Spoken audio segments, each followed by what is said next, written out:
natin, Paps, no? Kevlar na power conditioner. Para saan nga ba ito, mga Paps?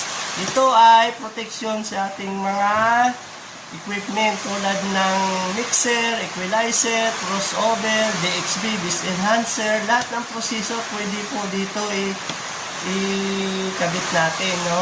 So, pag mayroon tayong ganito, medyo safe ang ating mga gamit. Hindi basta-basta masisira agad.